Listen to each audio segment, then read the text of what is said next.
नमस्कार सबैलाई। आज म चाहिँ हजुरहरूलाई हाम्रो बारीको वरपरको अनि हामीले गरेको कामहरूको सानो भिडियो लिएर आएको छु। हेरेर साथ दिनु होला है त। अन्तिमसम्म हेर्नु होला। के कस्तो लाग्छ आफ्नो प्रतिक्रियाहरू कमेन्टमा लेख्नु होला। यो चाहिँ हाम्रो साउवाको सल्लाको नर्सरी हो है। अनि हामीले यसको साइडमा लगाएको छौँ हाम्रो तरकारीहरू। फर्स्टमा चाहिँ म देखाउँदै छु लसुन है। यहाँ चाहिँ हामीले अलिकति लसुन लगाएको छौँ। अनि यसमा चाहिँ झार गोड्नुपर्ने छ आज। अनि यो चाहिँ स्प्रिङ अनियन हो, पत्ता खानेवाला प्याज। खासै धेरै त छैन लसुनमा झार हैन, त्यही पनि अलिअलि भएको झारहरू चाहिँ म उखेल्दैछु। मेरो पछाडि जति पनि देख्दै हुनुहुन्छ सल्लाहको रुखहरू, त्यो चाहिँ जङ्गलको होइन, यो चाहिँ लगाएको नै हो। यो चाहिँ नर्सरी हो।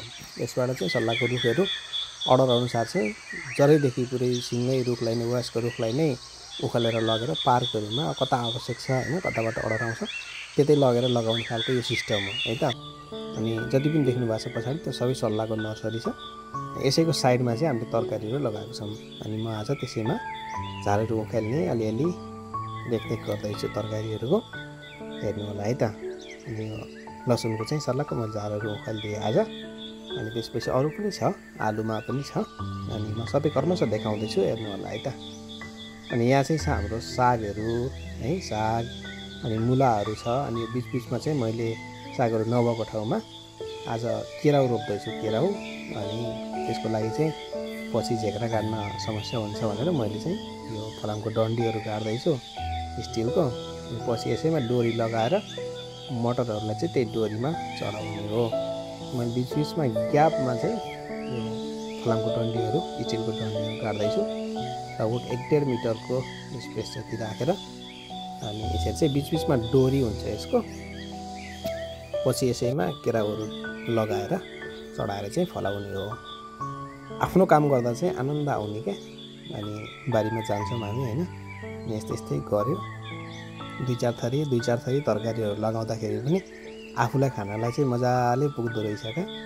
अनि हामीले चाहिँ आफूले खाएर अनि दाइहरूलाई अनि साथीहरूलाई पनि दिइरहेको हुन्छौँ के। अनि आफूलाई खानलाई चाहिँ इनफ हुन्छ। अहिले पालि चाहिँ हाम्रो बारीमा साग र मुला चाहिँ अलि धेरै छ।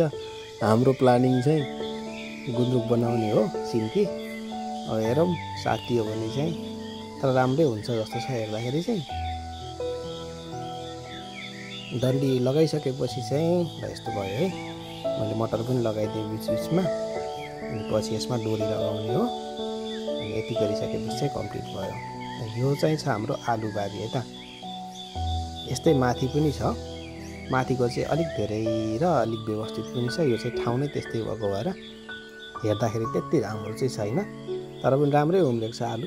अलिअलि बिचमा झारहरू उम्रेको छ। त्यसैले आज यो झारलाई पनि निकालिदिनु पर्यो भनेर मैले चाहिँ लागि परिरहेको छु।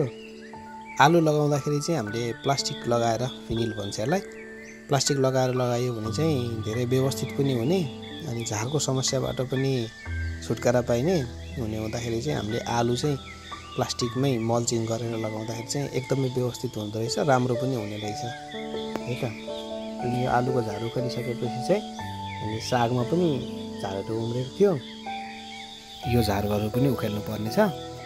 अनि यहाँ झार उखेलिसकेपछि चाहिँ पानी पनि लगाइदिनु पर्नेछ। 2 दिन भयो यिनीहरूले पानी नपाएको। अनि यहाँ चाहिँ हाम्रो मुला, चुकन्दर पनि छ है। त्यो मैले सर्ट्समा पनि राखेको थिएँ, सायद हेर्नुभयो होला। अनि आज चाहिँ म त्यसैको झारहरू उखेल्दैछु। अनि मसिनो भएको भएर अलिकति झन्झटिलो क्या।